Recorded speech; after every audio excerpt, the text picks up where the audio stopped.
Syed Ruhollah Mehdi नामांकन दाखिल करेंगे। कई बड़े नेता मौजूद रह सकते हैं इस मौके पर जब वो अपना नामांकन दाखिल कर रहे होंगे।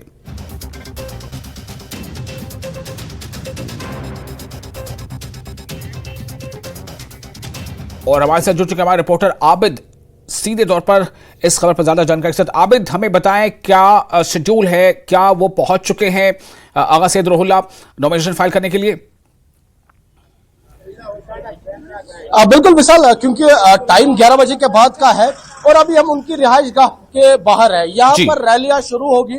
जो कश्मीर का सबसे इंपॉर्टेंट रोड है आईजी रोड, वहां से होते हुए ये रैली जाएगी डीसी ऑफिस में, क्योंकि जब वो नॉमिनेशन फॉर्म भरेंगे और काफी भारी तादाद में एक्सपेक्टेड है लोग शिरकत करेंगे उस रैली में। और यहाँ पर भी देखिए हामियों की काफी तादाद यहाँ पर मौजूद है और इनकी रिहाइश गाह पे भी काफी लोग मौजूद है, अंदर जा रहे हैं, क्योंकि यहाँ से तकरीबन 9:45 का प्रोग्राम है। यहाँ से वो रवाना होंगे और तकरीबन 11 बजे या 11:15 के आसपास वो नॉमिनेशन फॉर्म करेंगे। यहाँ पर आप देखिए कितनी भीड़ है, क्योंकि बताया जा रहा है कि कल रैली यहाँ से होगी। जिस तरह से मैंने कहा, बडगाम से श्रीनगर यानी डीसी ऑफिस श्रीनगर तक जो आईजी रोड से होते हुए पहुंचेगी वहां पर। और ये भी एक्सपेक्टेड है भारी तादाद में लोग उसमें शिरकत करेंगे, क्योंकि जिस तरह से आपको पता है अब तक तकरीबन 17 उम्मीदवारों ने श्रीनगर पार्लिमानी हल्के से अपने पर्चे नामजदगी दाखिल किए हैं। और क्योंकि कल अगर हम देखेंगे पीडीपी और अपनी पार्टी की जानिब जो उम्मीदवार है उन्होंने भी कल पर्चा नामजदगी दाखिल किया था, और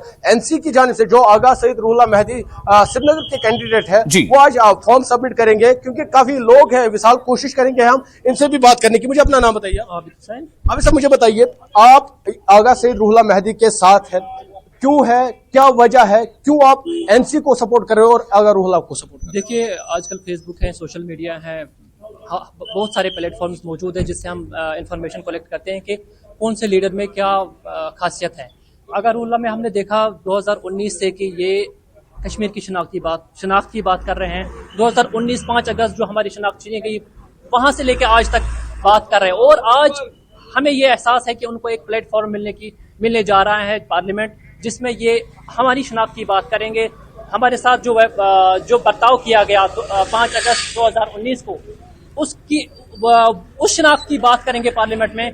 तो ये मौक़िफ़ जो उनका है ये हमें सबसे ज्यादा पसंद आया, खास करके यूथ श्रीनगर जो सेगमेंट है हमारे यहाँ के यूथ को ये इनका मौक़िफ़ बहुत ज्यादा पसंद आया। यूथ क्या चाहता है? आप यूथ है, आपको क्या चाहिए, क्या उम्मीद है इनसे? देखिए, हम कहना चाहते हैं कि जो पढ़ा लिखा यूथ है वो जानते हैं कि इंडिया एक ग्रोइंग इकोनॉमी है। यहाँ की GDP one of the third largest है। तो यहाँ की जो काम है, यहाँ की जो सड़कें, पोल वगैरह, ये तो होती जाएंगी। लेकिन जो कश्मीरियत है, जो यहाँ की शनाख्त है, जो 5 अगस्त को छीनी गई हमसे करंट गवर्नमेंट की जानिब से, उसकी बात हमारे लिए बहुत जरूरी है। वो शनाख्त हमारे लिए बहुत अहम है। बिल्कुल विशाल, क्योंकि आगा सैयद रुहुल्लाह मेहदी, क्योंकि एनसी का मंशूर ये है, वो लगातार इस मरतबा लोगों के पास जा रहे हैं दफा 370 और 35A को इशू लेकर, और वो लगातार लोगों से ये कह रहे हैं कि वो जम्मू कश्मीर की इज्जत के लिए लड़ रहे हैं। लेकिन जिस तरह से आपको पता है कई तरह की जो सियासी जमातें, उन्होंने निशाना भी साधा है एनसी पर कि ये लगातार लोगों से झूठ बोल रहे हैं और लोगों के मसाइल है, लोगों के डेवलपमेंट को लेकर मसाइल, उनको कौन हल करेंगे? क्योंकि आपने अगर देखा होगा लास्ट इंटरव्यू हमने ये सवाल भी पूछे थे, लेकिन अभी जो एनसी का खास मंशूर है, जिस पर एनसी अभी इस इलेक्शन में है, वो सिर्फ इतना कह रही है लोगों से, अगर हम जम्मू कश्मीर की इज्जत के लिए लड़ रहे हैं, 370 और 35 की बहाली के लिए लड़ रहे हैं। कुछ और लोग भी हैं यहाँ पर मेरे साथ। बहुत शुक्रिया आबिद, वक्त की थोड़ी कमी है, बहुत शुक्रिया आपका। फिर हम वापस आएंगे आपके पास।